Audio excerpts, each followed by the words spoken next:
everybody, to this is the culmination of Sketch 301 with Chaos Bloom Theater. We have some amazing actors, but let's just get this show started. So blackout lights up on a group of young adult friends having drinks at a recently opened bar. Oof, so nice to have these masks off. Seems like the paranoia is finally fading away. Yeah, I am so glad we can finally go out again. I've literally watched all of Netflix. Same here. I can't wait for the virus to finally just go away. Tell me about it. You want to take a shot? Speaking of shots, are you trying to get this vaccine? I am definitely not. No, I'm with you there, pal. I'm pretty sure like 1 in a million people have side effects. Call me overcautious, but that's just not worth the risk. Yeah, it's just too risky. Hey, bro, you think I could bum a cigarette? Believe it or not, but I already went through a whole pack today. Yeah, I've been there. Here, pal. Got to get that buzz. Nice. Thanks, man. You're a lifesaver. I'll be right back. Zach steps out to smoke a cigarette. Two girls, Kelly and Angela, from the neighboring table walk over to join the conversation.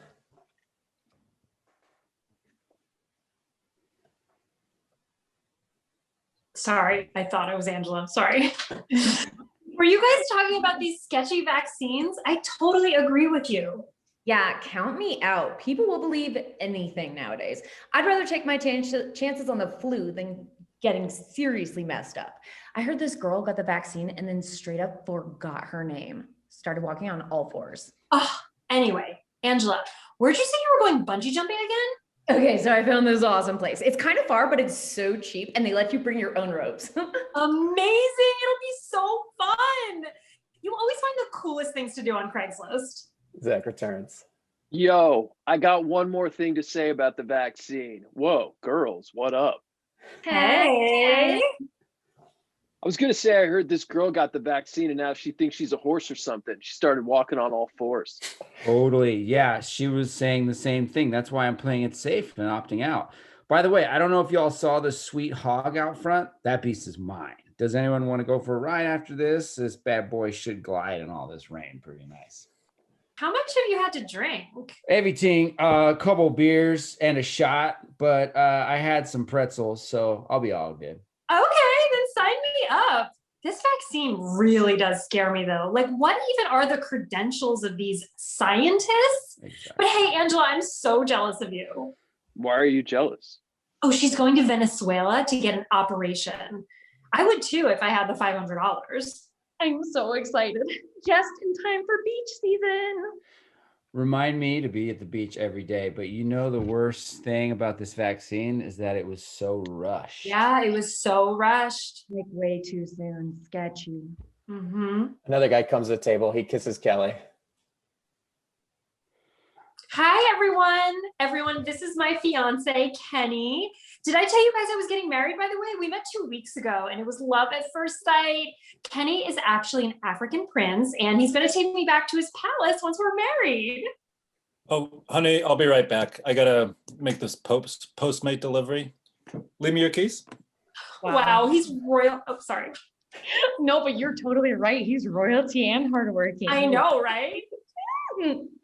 Well, cheers to you, lovebirds. Here's not to being sheep and getting the vaccine with God knows what in it. So who wants to try this cocaine I just got from someone at the gas station? Yeah!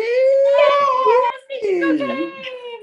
And lights. Sorry, I read the wrong character. I apologize. Oh, no worries. We'll just, I'm a dummy. the way I edit these together, it'll actually look great. Great. Make me look hot. Lights up on a man nervously filling out a questionnaire at a new bespoke toilet store. Hi, sir. Welcome to Blue Swirl, the toilet store that finally meets your needs. I'm Theodore, but they call me Teddy Toilets around these parts. We know people are usually uncomfortable shopping for the right toilet, but our dedicated toilet store experience allows customers to shop with peace of mind. What's your name? Gregory Eubanks. Nice to meet you, Greg. Now, do you have a price range or? I don't think so. This is a pretty special purchase. Sweet. I see you already filled out the questionnaire. Let me plug that into my tablet here. Theodore plugs in the questionnaire answers. Oh, wow. Wow, this is a special one. Okay, I'll be right back. Okay, thanks. A beautiful woman walks in. Gregory recognizes her and shields his face to avoid eye contact. It's too late. She recognizes him and runs over. Oh God. Oh my goodness. Gregory Eubanks, is that you? Cassandra Robinson? Yes. Wow, it is so good to see you. You look great. Thanks. It's good to see you too. You look good as well. Oh, thanks. What has it been, like 8 years? What have you been up to? Yeah, time flies. I've just been living the life. I'm working on Wall Street now. I got a corner office. That's amazing. I always knew you would do big things. I teach second grade, I still remember how you always made me smile. Oh, wow. I thought you would have long forgotten me by now. I could never. Oh, this is so embarrassing, but I actually had the biggest crush on you in high school. That's crazy. I kind of had a crush on you too. The toilet salesman comes back with an extravagant toilet. Greg winces while hearing the description. Cassandra seems interested. All right, Greg, I'm back with the perfect toilet that meets your unique specifications. This is the Turd Terminator T2, okay? It will definitely be able to handle the violent discharges and the unsustainable dump frequency that you mentioned. Now, it's also uncloggable, so those football-sized turds shouldn't be a problem either. All right, should I box this up for you? What? No, that's not from my questionnaire. Those don't sound like my answers at all. You're Greg Eubanks, right? This is the one for you. Yes, I'm Gregory Eubanks, but there must have been some kind of mistake. I don't need this. Oh, okay. I'm just going to leave the T2 here and grab a second option. I'll be right back. For the record, that's not what I wanted or needed. My poop is normal human sized. Hey, do you remember Trisha's party that summer? Do I? That was the night I was hoping you would make a move, but then you left so quickly. I just figured you weren't into me. No, it wasn't that. People say don't look back on life or have regrets, but I could truly say leaving that party is one of the biggest regrets. Just trust me when I say I had a really important reason. Well, I was definitely still attracted to the mystery. We all thought you had a double life, sort of like Clark Kent and Superman. Yeah, I guess you could say that. And here you are again to sweep me off my feet. Well, Superman, if it's not too late, maybe we can try this again. Grab my hand, Lois Lane. Let's fly away. Theodore returns with the second toilet. Okay, here's number 2. Now this is the Dookie deleter, okay? It's still heavily insulated to suppress your butt trumpet and keeps the smells in, but it lacks some of the specs that the T2 has, like the built-in poo tooth. It also only has half of the UR uncloggability rating, and it won't be able to handle the several unpredictable deposits that you said you had on a daily basis. What is this guy talking about? Unpredictable deposits. I don't need any of these features. I just wanted a regular toilet. Is that too much to ask for? Sorry, but based on your questionnaire you gave me, I wouldn't have said that you were a regular toilet kind of guy. Well, think again. Now go back and get me something normal. Okay, but when you flood your bathroom again, it won't be my fault. Anyway, how about I take you to out to this jazz bar near me? I never took you for a jazz guy, but sure. Yeah, I got into it during my time on Wall Street. I'm the same awkward kid. I'm not the same awkward kid I was in high school, but I still want you, Cassandra Robinson. Oh, Gregory. As Gregory leans in for a kiss, Theodore comes back with another toilet. Had to go to the bowels of the warehouse to find this puppy. Now, this is the crappin' fruit. Now, it doesn't have the unstainable ceramic, which you said was a must. I got to tell you, man, this isn't going to help in your condition at all. Okay, you said you wanted to finally poop in peace. This is minimal design. It isn't going to solve your problem. Look, Teddy toilets. I told you I don't have a problem. I don't need some crazy toilet. I'm a normal guy, a cool guy. All right. I have a corner office at Duke and Duke. I take normal poops. Hey, I'm just trying to do my job, man. Okay, I usually make a joke saying it's poo 30 when I make a sale. But in your case, it's truth hurty, man. You know, I mean, you have to face the truth that you take massive, frequent cow pies, and there's nothing wrong with that, okay? Cassandra stares at Gregory sympathetically. Gregory looks back at her embarrassed. You ruined this. Damn it. I'll never be happy. Gregory storms off. Cassandra chases after. Gregory, wait, what's the matter? I take terrible, uncontrollable dumps. That's why I could never tell you that I've been in love with you, Cassandra Robinson, since the day I met you. I knew you would never accept me once you found out. I tried to become this successful, cool guy and put it all behind me, but I'll never be happy. Not with this condition. Gregory, I knew. I've always known. I love you for who you are. I don't care about how much money you make or if you listen to jazz. You're my Superman, Gregory Eubanks. Really? Yes, really. And also, this is a toilet store, silly. Aren't you curious why I'm here? I take massive cow pies too. I'm here to get the T3 myself. You really are the woman of my dreams. Gregory and Cassandra hold each other in a loving embrace and start kissing. Theodore looks on proudly. Looks like you did it again, Teddy Toilets. Lights down. Shit. No, you did it. Lights down. Lights up on amateur fighters practicing their moves in a strip mall dojo. Their sensei is an intense war veteran. Also in the class is lovable old Mr. Rogers. They break for their sensei's instruction. Yeah, that's it. Strike with full force. Here at Cutthroat Karate, we strike to kill. A passionate student does a roundhouse kick at the head of a dummy and sends the head flying. Yes, Rodriguez, that's it. Imagine what it would be like to land that on some chunt that talked down to you. It would be awesome, Sensei Raglan. Hi-ya! Yes, keep it up. Never show mercy. The world won't show mercy on you. Sensei Raglan walks up to a pair of students who are grappling with each other. One has the other in a headlock and he's tapping. The headlocker is about to ease up. No, Wilson, what are you doing? We never show mercy. Either he fights his way out or he passes out.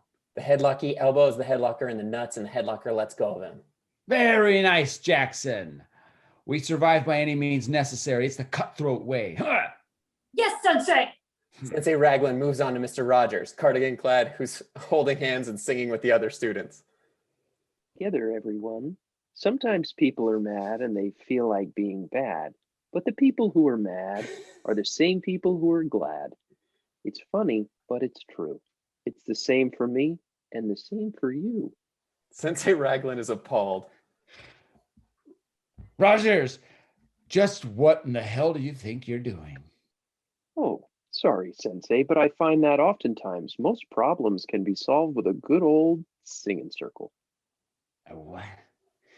This is a karate dojo, not a choir. We solve our problems with kicks. Yeah! Sensei Raglan breaks the circle with a kick. You know, ain't been nothing but trouble ever since you joined this dojo. You're making my students soft. What's going to happen when they have to face the enemy? Well, Sensei, I like to think every enemy is a friend you just haven't gotten to know yet. What the? That's ridiculous, and not the cutthroat way at all. Why are you even here? I saw the sign for classes, and I figured the neighborly thing to do was to support a local business. If you're going to be here, you will learn the cutthroat way. You and I are going to do some sparring, front and center. Mr. Rogers gingerly walks up to Sensei Raglan in the front of the class. Kick his ass, Sensei! You know I will, Rodriguez. Ah, yeah!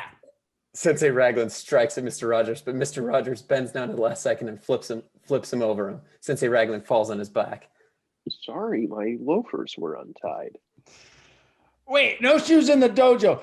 Although that wasn't bad, I guess, but you have to strike your opponent if you want to completely eliminate the threat.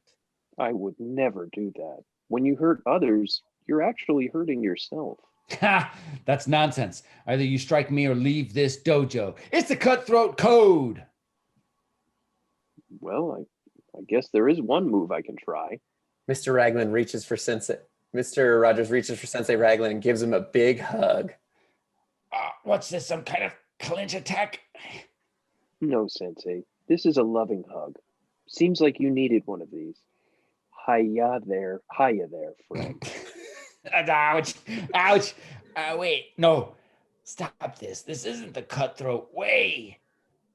It's okay. I'm here now. Who didn't hug you?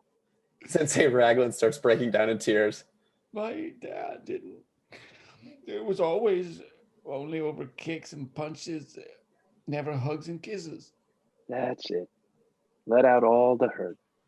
Oh, I wanted to be a poet, not a karate instructor. Didn't we all? It's all right. I'm here. I've got you. I've got you right where I want you. Hiya! He hits Sensei Raglan in the gut with a powerful knee, sending him to the ground. What the hell was that? That was the element of surprise. Always strike when the opponent is off their guard. Isn't that right, Sensei? Sensei Raglan passes out. Whoa, Mr. Rogers is badass. I guess I am now. Now, how about a puppet show, everyone? Yeah. And lights. All right, lights up on exterior streets of San Francisco. Okay. Did you know the average human spends 243 days of their life waiting in lines? From the makers of the sleek and sexy Slap Chop comes an innovative app called Wait For Me. Get ready because you will never have to wait again. Simply enter a location, time, and a few customized instructions, and one of our waiters will stand in line until you arrive. Guy changing out with a waiter in line. People look furious. Make a seamless and interaction-free transition while letting everyone know that you must have disposable income. Inside a movie theater. With the new group feature, our waiter can hold seats for your entire family or friend group. Waiter laying down across 5 seats. Hey man, Hey, you can't say 5 seats. Dude, my family is running late and it's my sister's 3rd birthday. Picture a 3-year-old in this seat and ask her to move. When you feel like a jerk. That's not how this works. That's not even true. You work for Wait For Me. What? What makes you think that? You're wearing the employee shirt and you have a name badge on, Trent. Oh. Rates are based on aggression level, which determines how quickly a waiter will make their way to the front. Our waiters have been educated in multiple tactics. Interior restaurant. I'm friends with the owners, and they throw the best swinger parties here. Nowhere is off limits. Couple gets up and leaves. Waiter slides over to the other couple. I'm friends with the owners. Exterior amusement park. She has COVID? I was just with her a couple days ago. Interior home. On the phone, Generic music playing in a courtroom. even during live events like trials or plays. Mr. Abernathy, the jury finds you guilty. Bailiff, take him away.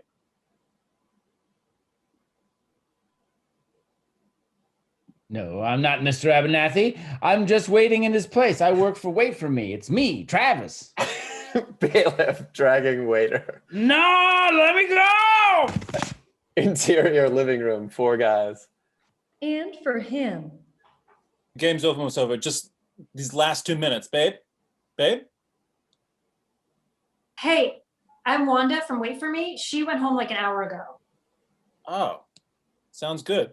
Want a beer, Wanda? Wanda sits down and they all start cheering because of a big play. Boyfriend and Wanda grab her chip at the same time. Their eyes passionately meet. What the hell are you doing? I thought, wait. and remember, just because we wait with you doesn't mean we love you. Exterior Red Rocks Amphitheater. Running late? Our highly adaptable staff is trained to delay the event if need be. Waiter at a concert walking up to security. I think I just heard someone say B-O-M-B.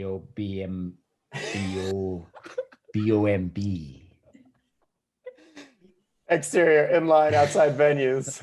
Fuck. your waiters. Working at Wait For Me is great. As a college student, I can study while making a quick buck. In line outside venues shows college students spraying excessive amounts of perfume everywhere while reading. People leaving. Now I can get paid for my passive aggressive behavior and with an entire corporation behind me. In line outside venues. Excuse me, man. What's the look you're going for? Steve Jobless? Man leaves. Try Wait For Me and never wait again. The narrator walks up to a huge line for America's Got Talent. Next up, number 1427. That's me. I'm not going to wait for my dreams to come true. The narrator starts hula hooping while singing a Lizzo song. And lights. All right, lights up on two CIA operatives in the observation room looking through a see-through mirror into a worn-down interrogation room with a lone chair in the center of the room, occupied by bloodied-up Kevin. This isn't working. We're gonna have to try something else. If we don't intercept the package, our last 3 years of work will for nothing and millions could be affected. How about waterboarding? Jet on the first shift tried that. This guy's a pro. We gotta think outside the box. Well, there's always the personality test torture. You think that psych BS would really work? It's worth a shot. Plus, he's a classic INFJ or introverted intuitive feeling judger, so I have the perfect method. What's your approach? INFJs hate being bored, and what's worse than complete silence? NASCAR. Claude enters interrogation room with a TV. Look, we know you're just doing your job, but there's too much on the line. How about we give you a quick break and maybe you'll reconsider your answers? You CIA suits are never gonna crack me. Claude turns the TV to NASCAR and walks out. Oh, NASCAR? Hey, can you change it? Man, this sucks. Hey, come on, anything but NASCAR, man. 3 laps pass. Claude to boss in the observation room. That should be enough. Claude enters the interrogation room. Okay, look, if you turn it off, I'll tell you my contact's name, okay? Claude turns the TV off. Oh, thank you. Okay, contact's name is Mark McMaster. Claude approaches the intercom to talk to the boss. He's only given us the name of the contact, not the name of the drop location. Don't worry, this is just a warm-up. The second biggest pet peeve of an INFJ is that they're perfectionists. Claude to Kevin. All right, so your contact's name, spell it for me. Okay, M-A-R-K, capital M-A-C, capital M-A. Hey, you forgot to capitalize the third M. What? This is capital? No, the third M, you have to fix it. What does it matter? It matters, all right? The basic understanding of correct grammar is what separates us from the animals. How about I just rewrite it? So capital M, A-R-K, capital M, capital A-C, M-A. What are you doing? Okay, you capitalize the A this time, not the third M. Capitalize the third fucking M. Let's rewrite it one more time. Capital M, capital A, R-K. What are you doing? Look, stop. Okay, look, you rewrite it exactly how I say. I'll tell you the pickup time, okay? How about the time that you were supposed to meet Mark first? Then I'll fix it. Or I could just keep going. Proceeds to write the rest of the name incorrectly. No, okay, no, Jesus. It's 11:30. The pickup time is 11:30. Now fix it, okay? Capital M-A-R-K, capital M-A-C, capital M-A-C-M-A-S-T-E-R. Claude spells it correctly on the sheet. Kevin is panting but grinning. You'll never get the location. Oh, we'll see about that. Claude approaches the intercom to talk to the boss. The meeting is at 11:30. That's great, but where? I'll get that here shortly. Stop toying with the man, Claude. Get it done. Fine. What could be worse than what you've done to him already? It looks broken. Small talk. INFJs avoid it like the plague. I'm going to need to borrow Benny for this one. Benny? Benny walks into the interrogation room.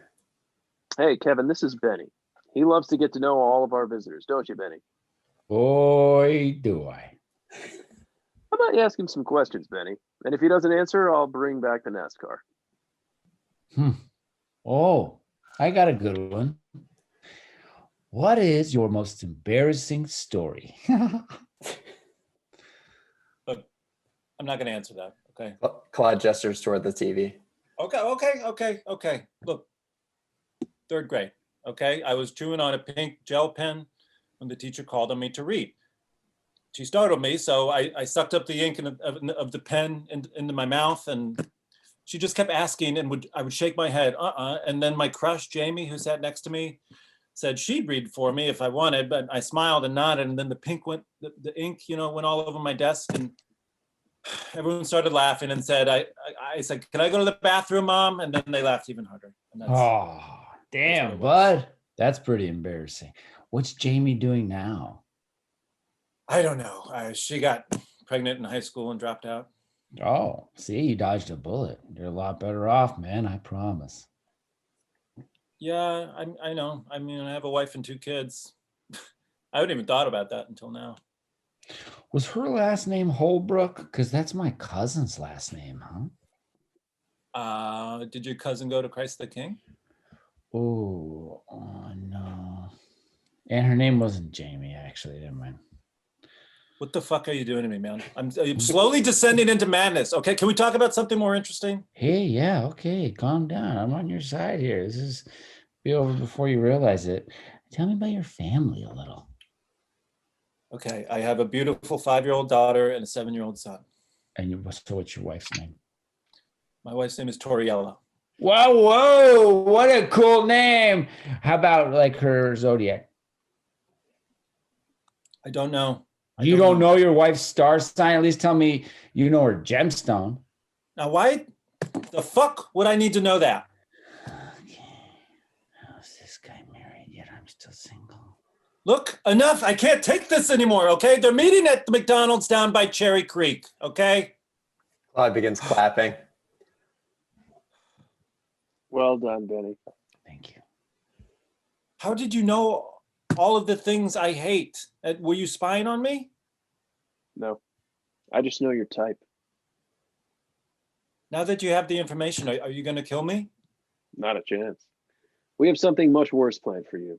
Right now, your family is flying to Florida to board a cruise that we paid for. You have a flight out tonight at 7.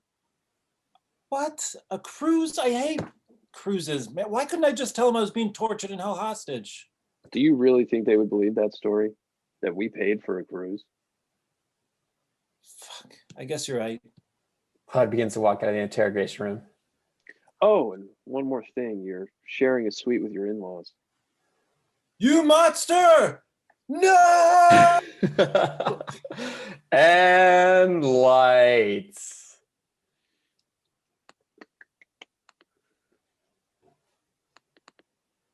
All right. Let's pop back to the wedding speech. I totally skipped it. I apologize, Joaquin. Just remember to. Okay, so how do I know old Greg? Well, that's Big Brothers and Big Sisters of America, you know. Greg was one of those latchkey kids, grew up on NES and 2-liter bottles of Mountain Dew. Figured I'd disconnect him from his TV and take him on a real MPG. You know, a canoe trip. Yeah, that's right. I'm canoe guy Gary. And I'm sure you've heard the stories. And boy, I could tell you a couple too myself, but that's for another wedding. So I took Greg here on his first canoe trip in the old B-Dub. That's the Boundary Waters canoe area up there in northern Minnesota. And I'll tell you, there's nothing better than being in a place that makes you feel alive, like those clear blue waters. Well, now, of course, if you're a falcon floating on the wind and light high above the land that holds us, you might think different. Ooh, you see, I just started taking an annex course on falconry there in the University of Minnesota. Go Gophs. And I'll tell you, those critters really know how to live the good life, just like old Gregory here. I'm sure some of you know him in the early days, and you know, just like a good trusty wood canvas canoe, that under all that paint and old varnish, is solid wood and craftsmanship that only the good Lord can provide. And I was just the right person to come along and spruce him up, stretch out the old canvas and get him lake-worthy again. And you may not know this, but I believe Greg saved me as much as I saved him. Well, not unlike that volunteer work I'm doing with the Freedom Fighters of Falconry. You know, they're a small, bipartisan group of like-minded people interested in all things bird kind. You may not know this either, but the trick to good falconry is imprinting. To have this majestic creature who's blessed with the gift of flight see in you the things you need the most, well, that's truly inspiring. And I'll tell you that Gregory and I imprinted on each other. And it was during that first canoe trip when we were out there on Minnow Lake, listening to the mesmerizing sound of my beaver tail wooden paddle effortlessly sliding through the water and ending with a J stroke, which is to say that I was turning to the paddle side. It was then that I knew this young gentleman was going to grow into the man you see sitting before you now. Just like I know when working with a Perry, and that's a peregrine falcon for the uninitiated, that this bird is going to get up to speeds of 250 to almost 300 miles per hour. And I'll tell you, that's pretty darn fast, even for old Gregory here. Well, now then, I'm sure I don't have to tell you all twice, but we all have our own path to travel. And the path of the canoe, while it seems tranquil and passive, is set in motion by the waves of the lake and the current of the stream. Just a slight nudge by those sitting in it. But as I saw these fledgling feathers give way to his adult plumage, I knew it was time for him to spread his wings and fly. So Gregory and Cassandra, let me now leave you with these parting words from a modern warrior poet. I believe I can fly. I believe I can touch the sky. Caw, caw. And lights slowly fade. All right. Lights up on 50 style open neighborhood, a la Leave It to Beaver. What? Everyone knows each other, yards are open, and doors are never locked. Doorbell rings. Claire answers the door to greet June. Hi, June. You here for your hubby? He's in the back with Howard looking in on our garden. Claire, silly me. I was baking John's favorite brownies, and wouldn't you know it, I'm out of what I need. Oh. Right after going to the grocery store yesterday, too. Oh, you don't have to say any more. You know I'm always there for you and John. I still owe you for letting me borrow that casserole dish. Claire, you're a lifesaver. So I'm making brownies, and it's time to add the weed. And wouldn't you know it, I ran out. You know how John is. He likes to get real stony macaroni. Just about half an eighth of mango kush should do it. Oh, of course, June. I've got plenty of kush, but it's more of a strawberry kush hybrid. Would that still work with your recipe? Well, I suppose it'll have to do. Beggars can't be choosers, you know. Thanks, Claire. I owe you. Oh, don't mention it. You can just bring by a few of those bomb-ass brownies you're making for me and Howard. You know how much we like to get blazed for days. Oh, don't I know it? Say, Claire, did you see the new neighbors that bought the Andersons' place? Oh, you mean the Thompsons? That's right. I saw them move in the other day. Looks like they have a daughter. Uh-oh. Guess I'm gonna have to keep an eye on little Billy. Make sure he doesn't develop any crushes. I'm not sure that's going to be an issue. Why, June, whatever do you mean? Well, I heard the most disturbing news about the Thompsons' unique behavior. They're not communists, are they? Oh, no. Much worse. No, you don't mean... That's right. They don't smoke that super fine chiba chiba. Oh, my stars. What has the world come to? Enter the husbands. Hey, Snookums, I didn't know you came over. Oh, hi, dear. Hi, Howard. Hello, lovey. What is this I hear about the world? Oh, just some gossip. What have you young men been up to? We've been out back looking in on Howie's garden. That's the most wicked crop of black bart I've seen in some time. Well, with all the rain we've had this summer, those sugar plants are bound to give us some nectar for sure. But it's not all me. My better half does all the pruning and the snipping. It's true. Claire, wherever do you find the time? What do you mean? There's a dozen rows of that wacky tobacco. You make corn farmers jealous. Now. We're more than happy sharing some of our clippings with you, but under one condition. Name it. You'll have to share that Buddha butter you had at last year's Christmas party. Ooh, I'm still flying high as a kite from that soiree. I spent an hour just staring at the lines in my hand. Someone can't handle their smoke. You know who we'll have to invite to this year's Christmas party? Oh my, you're absolutely right. The Thompsons. Do you think we have to? They just kind of give me the heebie-jeebies. You know it's the neighborly thing to do, Howie. I know. It's just, last Saturday morning, I saw the husband sitting on the front porch drinking at 9 a.m. Well, what's wrong with a little hair of the dog? It wasn't. It was sun-brewed iced tea, just right there, with kids playing in the yard and neighbors walking their dogs. No, it's that kind of recklessness that makes you wonder what happens behind closed doors. Sounds like some kind of psychopath. Shh, I think Billy's coming down the stairs. Enter Billy. Hey, Dad. Hey there, Tiger. Why the long face? I'm having trouble with my paper. What's the school report on, big guy? What's so funny? Geez, Mr. Williamson, don't be so square. I'm not writing a school report. I'm trying to roll my first fatty. Claire, you're teaching your son to roll at his age? We sure are. That is so progressive. What next? You and Howie going to share beds? Well, his 18th birthday is in 2 weeks. We figure he should get a jump on twisting spliffs. That way he doesn't look like a rube when he's out playing with his pals. Isn't that right, champ? Sure, Dad. But I can't seem to get a tight roll. All the Herbie hash keeps falling on out. I'll never make the theater team now. Now, sport. Take your time. Work it evenly from side to side. It takes practice.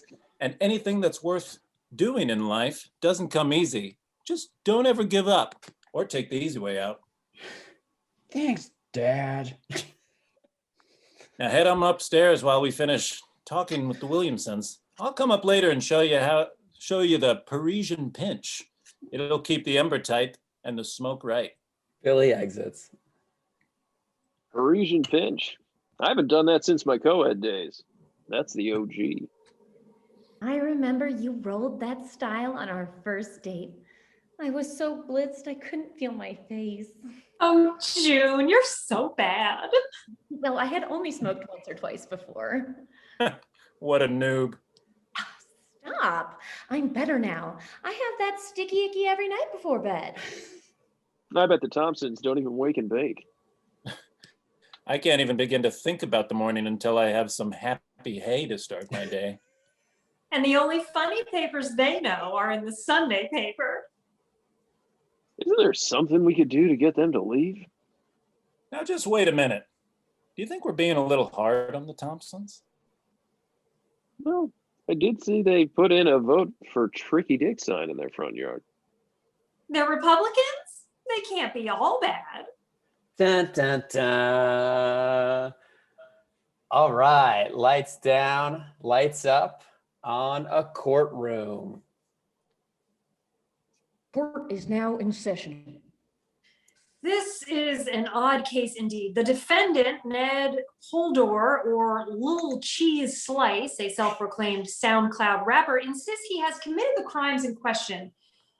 But the only evidence, I'm told, are lyrics from his SoundCloud raps, and the prosecution will be using the recently passed Lawrence Irvin Montague versus State of Maryland, a ruling that allows rap lyrics to be admitted in court as evidence of a defendant's guilt. Yes, that is correct, Your Honor. Does the defense have a preliminary statement? Good morning, Judge Guadal. Let me preface this by saying I was given this case last minute, but the evidence to clear my client's name is staggering. What's perplexing me is that he refuses to admit that he's innocent. Mr. Poldor, is that true? I swear I committed those crimes. I'm guilty, I tell you. I believe he's chosen to claim these petty crimes as his for reasons similar to why gang members wall bang. He's taking credit for others' bad deeds to try to earn, the respect of the hip hop community. Interesting. The prosecution may proceed. Mr. Poldor claims he was the person who robbed Dean's jewelry shop on February 22nd at 1:32 p.m., where a thief stole several pieces of jewelry, including a diamond-encrusted anklet and 3 gold monocles. Here's a verse of song released by the defendant on February 25th, and I quote, "Robbed a jewelry store, tell 'em give me all the monocles. They say I'm only half-blood. Nah, I ain't Professor McGonagall." Mr. Conch? Police questioned my client at length. His story did not match up whatsoever with security footage. The only connection was that he was wearing a monocle during the questioning. In fact, Mr. Poldor was getting his teeth cleaned at Dr. Smile's Happy Teeth during the time of the robbery. Here's the bill. Shows the receipt. But That ain't true. I've never even been to a dentist. So you weren't the patient of the month in February? Shows image of patient of the month bulletin board. Mr. Poldor, let me remind you, you are under oath. I know, Judge. But that's not me, clearly. That guy's face's tats are on the other side of his face. For our second count, the defendant claims he's the meat man, the local criminal who has been putting lamb chops in the mailboxes of several notable vegan/anti-meat activists. This is from another verse. Quote, "Meat is murder. You'll get murdered if we meet. Putting lamb chops in your mailboxes because I'm delivering defeat." Your Honor, my client is vegan and has attended several Meat is Murder rallies under his alias Trill Hater. In fact, Mr. Poldor himself had fallen victim to the meat man. You can see in the image the card says to Trill Hater. Vegan? What the hell are you talking about, dude? I can't afford to live on a vegan diet. Well, if you're not vegan, then take a bite of this turkey sandwich. I'm not hungry. Let the record show that my client has refused to eat the turkey sandwich. One possible reason being that he is in fact a vegan. Mr. Wendell, do you have any additional evidence to prove Mr. Poldor committed either of these acts? No, Your Honor. Hey, I'm trying to do my job here, man. Okay, why the hell do you keep insisting that you committed these crimes? You're trying to drag my name through the mud. You're supposed to be maintaining my street cred without having me serve time. You know what? Just watch how it's done. Fine, let's see your brilliance in action. Finally, the third count involves the vandalism of Chirfy, the town dog. Several fascist symbols and obscenities were spray painted on Chirfy July 13th, right before he was paraded around for the homecoming game. Wait. Fascist symbols? Yes, several fascist symbols were spray painted on Chirfy, and the defendant claimed it was himself. A lyric posted on July 14th includes the line, quote, "You can't handle this cannibal. I'm a vandal spraying painting. I'm a vandal spray painting windmills and wieners on animals," end quote. Yeah. Okay. I would definitely did not know that. But you admitted committing this crime several times to the police, including in the next line of the song, quote, "Yeah, I did it. Lil Cheese Slice spray painted that dog so good," end quote. Okay, actually, now that I think of it, those lyrics may have been for a different town dog spray painting. Because, yeah, I'm a criminal, but I'm definitely not a fascist. You feel me? Okay, Judge, my client could not have been the culprit. He and his grandmother were special guests on the Antique Roadshow that night, all the way across the country. Shows footage of the episode. Hang on, see, I come Miss- look at this whole dresser. Okay, I see, Mr. Poldor. I just have one question. Why? Why are you claiming to be guilty of these crimes? Easy, because I committed them, Judge. I can't help doing bad things. It's just who I am. I gotta go to the men's room. Little cheesy slice needs to take a break off of a piece. Okay, we're gonna take a 5-minute recess. Mr. Portoli, will you escort the defendant to the bathroom? And Mr. Polder, when you return, I better see your real self, or the only bars in your life will be of the steel kind. Cut to Ned returning. Mr. Polder, it is clear to everyone that you did not commit these crimes. What do you have to say for yourself? It's so hard being a SoundCloud rapper. You have no idea the weight on my shoulders, okay? I gotta make raps that sound tough and hard. I gotta be a role model to all the private school kids who make TikToks to my music so I can go viral and buy some sick Fortnite skins for the gang. I recorded a song about who I really am, and people were so freaking mean to me about it. I got bullied, but here's me, my true persona, Ned Polder, lover of 3D modeling and pretty solid bassist, actually. Like a little cheese slice, I act hard on the outside, but if you warm me up a bit, I get soft and gooey. These face tats are just kind of like they're henna. That's temporary. Judge, you wanted real? Well, here's real. Okay, well, Mr. Polder, that seemed to be the most truthful thing you've said all day. Unfortunately for you, I was watching the Facebook Live event you just held in the bathroom during the 5-minute recess. This judge is so stupid, about to get away with these crimes. Nobody's ever going to catch little cheese slice, kill them all with my rhymes. My decision has already been made. I try to put myself in the defendant's shoes before I make a ruling, but I can honestly say I don't understand one bit of how you feel. I have no sympathy for you. Mr. Polder, you have cost this community thousands of dollars, leading police on several wild goose chases. I find you, Ned Polder, guilty of 3 counts of obstruction of justice. Yes, we did it. We did this. I'm a criminal. Yes, this is going to earn me so much freaking clout. Thank you, honors. All right, lights down, lights down, lights down. Lights up on the wedding toast. Good afternoon, everyone. So glad y'all could make it. If I could just say a few words, then I'd be a better public speaker. Pause for laughter. But seriously, for those of you who don't know me, I'm Darnell, Greg's roommate from our days at the University of Eastern Michigan. Go Eagles! Yipsy, baby, yeah! Pause for cheering from all our fellow Eagles. And for those of you who do know me, I should have that money I owe you any day now. Pause for more laughter. It's an honor Greg would trust me as his best man. Just as I trusted him to watch my parakeet that second weekend of college when I had gone home to Toledo for a family emergency. You see, I just received word my great aunt Sylvia had passed away. It being Jewish tradition that we bury our dead the next day, I obviously wasn't able to make proper pet sitting accommodations for my Eastern Rosella parakeet, Dr. Beekberg, so I had no other choice but to ask my new roommate, future best friend Greg, to step up. That might seem like a small task. When it comes to watching my birds, I don't trust just anyone. Ever since that summer in middle school, my then stepmom Lydia killed my now deceased parakeet, Mr. Doodlebreath, while I was at ornithology camp, I developed some pretty major trust issues around who was watching my pets. Turns out she wasn't following his strict diet that the avian vet had recommended. However, that's not a problem when you got a guy like Greg watching your bird. When I get back to the dorms to see Dr. Beekberg alive and chirping, I knew I made a friend for life in Greg. Pause for a long, sentimental, aww. You're a lucky gal, Cassandra, and I hope you like mealworms and birdseed, because Greg can handle that. Pause for even more laughter. Now, enter junior year.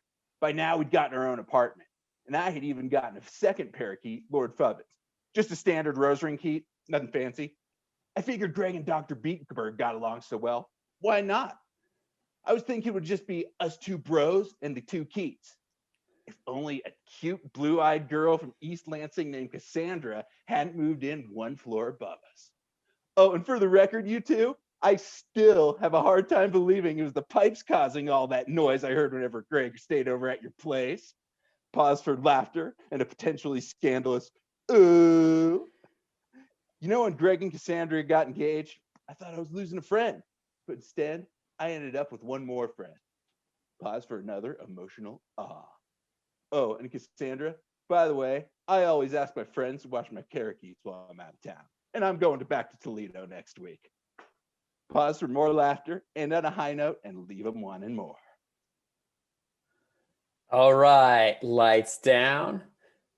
Open up on an apartment. We now return you to the regularly scheduled program already in progress.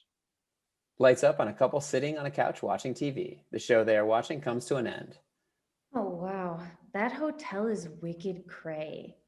No way I'd be there by myself. Although, if you were with me. I'd totally protect you. Look, I know it's been a couple of months since we started living together, and it did take some convincing before that. But, you know, I really like this. Yeah, sorry I was pushing you to move in with me. You know, He gets up and walks away. Are you crying? Oh, that's so sweet. You emotional love bug. Look, I have to tell you something. That sounds important. It is. I don't know how to say this, so I'm just going to say it. I saw a doctor. I have an STD. An STD? I know. I'm sorry. I slept with someone else. I feel so guilty. Which one? Beth McIntosh? No, I mean, which STD do you have? Oh, yeah. Syphilis. Syphilis? Oh, that's from me! Congratulations! You're the 10th person to get it from me. What? The 10th person? Game show level lights and bells go off. Balloons and streamers fall from the ceiling. Chuck, tell him what he's won. You've won a brand new prescription of antibiotics, which you'll need to take regularly for the next 2 months, unless you want the occasional flare-up and a sudden burning in the affected area to occur. And that's not it. We've also added a shiny topical ointment that you'll need to apply twice for an additional 2 months after the antibiotics. Syphilis. Even the Romans had it. Wait, what? Seriously, who's Chuck? What's he doing in my place? Our place. He's nobody. Okay, not certain he's nobody, but more importantly, I'm the 10th? Yep, that's right. Lucky number 10. But you told me I was your first. I'm not sure that's true. I would never lie about something like that. That seems awfully dishonest. I probably said something like, I've never done anything like this before. And then you've just filled in the blank that it meant sex in general. But you're my second, and you've been with 10 people? I didn't say either. I said you're the 10th person to get syphilis from me. How could you not tell me? Okay, you lied to me. Okay, now you just wait. I'm not the one who cheated here. And by your own admission, lied about it, which you only appeared to tell me out of some guilty catharsis. Well, Nothing. I understand this is hard to process right now, but you and we have gotten through worse. Remember the pint of ice cream incident just last week? the pint of Minter Wonderland was clearly labeled with my name on it, okay? And I don't think that is remotely the same as you being so open with your affections. Don't be mad. Besides, congratulations. You're the 25th person to question my fidelity. 25? What? Game show level lights go off. Balloons and streamers fall from the ceiling. Chuck, tell him what he's won. You've won a brand new sense of distress, couple that with the fact that you aren't that special after all, and don't you worry, you won't be alone with those thoughts, because we're going to add in the crushing doubt of performance. You'll now spend time wondering how you matched up with all those previous sexual encounters. Self-doubt, one part fear, one part paranoia, and a whole lot of your problem. Stop, okay? I can't believe this. I know. I haven't been with anyone who's won 2 prizes in one evening. No, that Chuck is still here. Does he live here? Why haven't I seen him? Does he eat my ice cream too? Chuck's lactose intolerant. I don't care, okay? I want him out. That's funny. You didn't seem to mind the idea of an additional person when I casually mentioned a threesome. But that's different. How? Because you imagined another woman? I thought we came to an understanding about this last Saturday night. Not everything starts and ends from a male perspective. Okay, I know that, okay? That was a hard moment for me.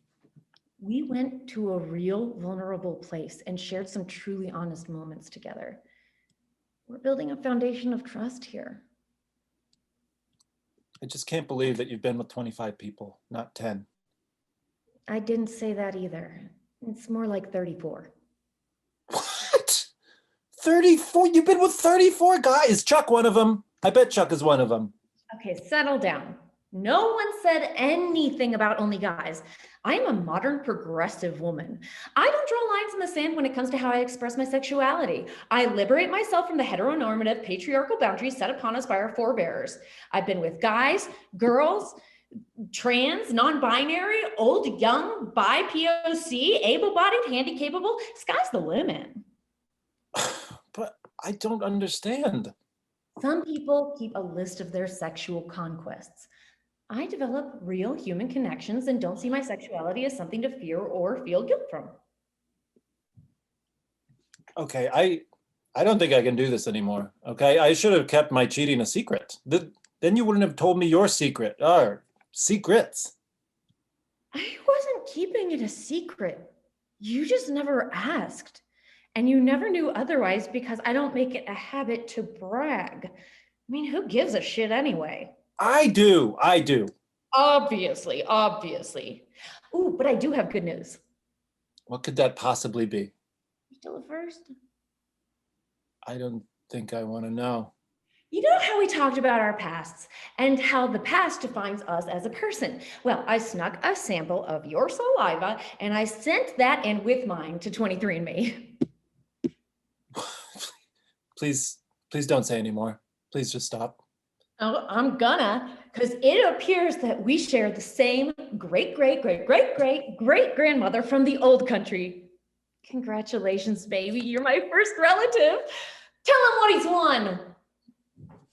Lights and bells, balloons fall from the ceiling. Lights out.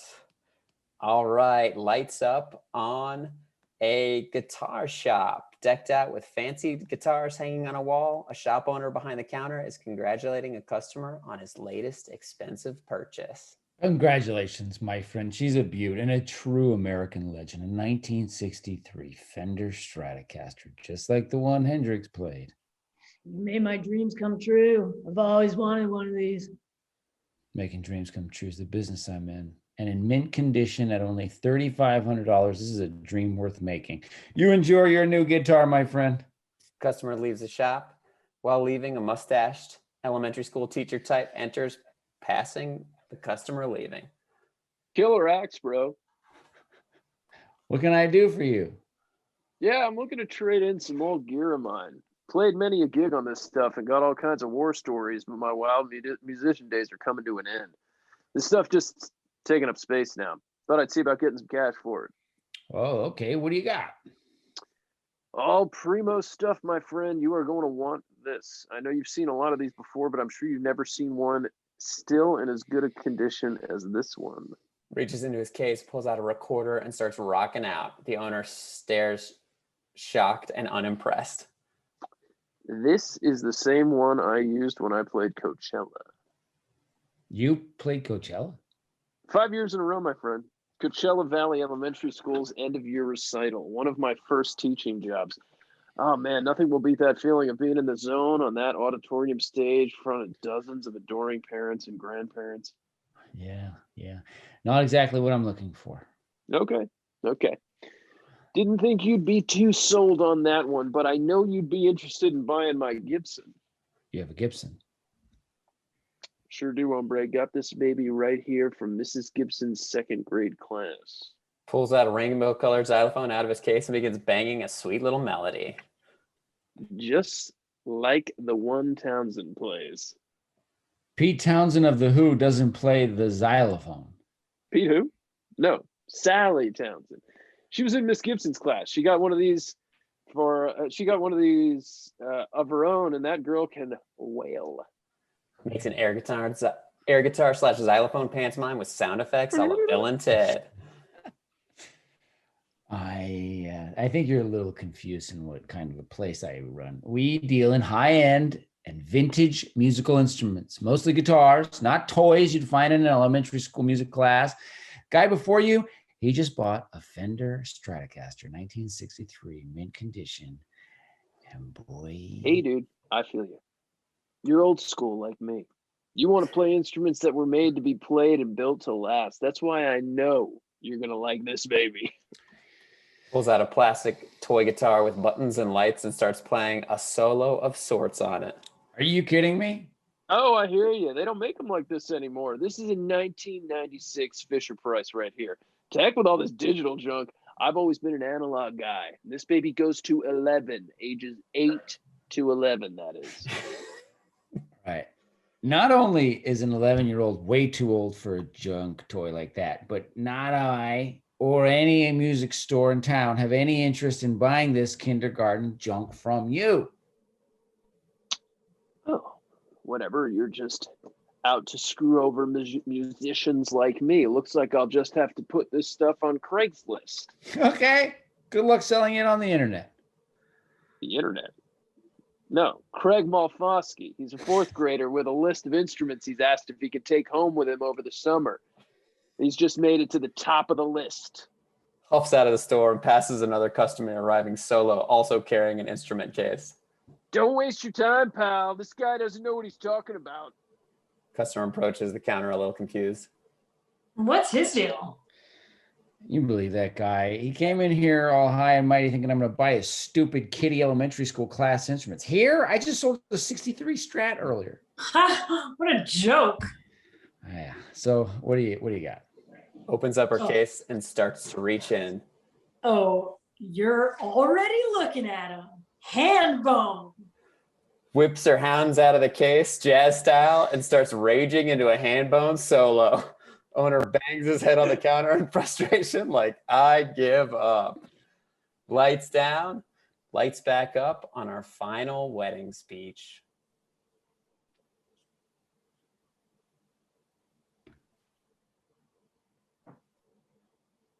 Cassandra, you look as beautiful as ever. Greg, you look like a discount Mr. Bean. Little background into me. My name's Dustin Dowen, and I'm kind of the problem solver for this motley crew you see behind me. Every time they get in trouble or have an issue, they come to this guy. But this problem solver had a problem of his own. He was lost for years. Mark Twain once said, the 2 most important days in your life are the day you are born and the day you find out why. Well, I was in attendance for Cassandra and Greg's day. But my self-discovery happened just a few months ago when I was introduced to interpretive dance. I was at a silent rave called Everybody Loves Raven. I couldn't get the headphones to work, so I just pretended that I could hear it and just danced. I would watch one guy in particular to determine what song was playing, and I'd copy him. Like Greg and Cassandra's love, his moves were calculated yet free. I asked him where he learned his craft, and he said he was a professional interpretive dancer from the Big Apple, or New York City for you people. Thus beginning a 3-day YouTube binge of the best interpretive dancers. If you don't know what an interpretive dance is, it's a dance depicting a story or definite emotion rather than following an abstract pattern, a 7th sense turning motion into emotion. Greg, you have my permission to use that. Enough about me. Let's get to these 2 lovebirds. What you're about to witness is my wedding gift, depicting this special relationship. I won't bore you by comparing their love to the works of Martha Graham or Lester Horne or maybe even Mercy Cunningham. No. Instead, I've composed my own 3-part act to describe their love, called The Good, The Bad, and The Ugly. To repeat, this is your wedding gift. Ouch. Oh, my legs. Hey, Christine, are you filming this? Make sure you're filming this. Okay?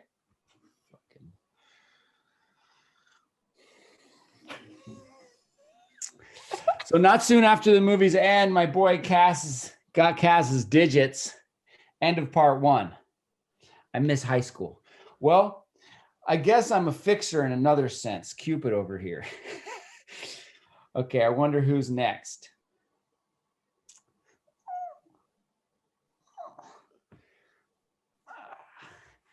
God, this feels right. My 2 besties and an audience required to watch me. Okay, on to part D, the bad.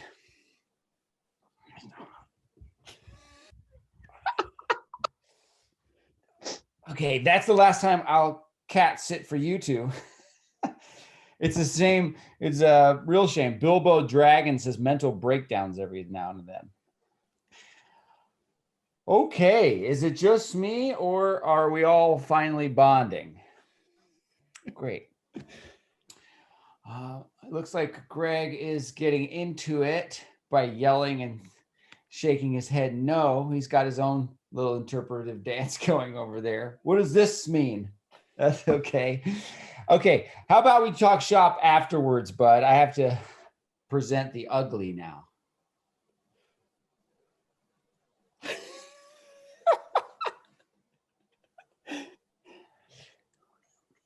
Okay, whoa, so glad you're okay, Cassandra. I completely forgot about your peanut allergy. But once again, who was there to save the day? Problem solver, old Ray Donnie. The moment was so damn hilarious. You look like the gingerbread cookie in Shrek. One doth grotesque, and much like Shrek, they lived happily ever after. Did y'all see that Jeet I almost missed? Such a phenomenal recovery. By the way, I appreciate you holding your applause till the end. That's not why we do this. I definitely don't need your validation. To Greg and Cassandra, I hope I inspired some of your moves tonight for when you're doing the horizontal mambo later, you little nasties. And lights. Awesome. Thank you so much, George Basil, Greg Tuculescu, Dan Gill, Alison Becker, Haley Mancini. You guys are fantastic.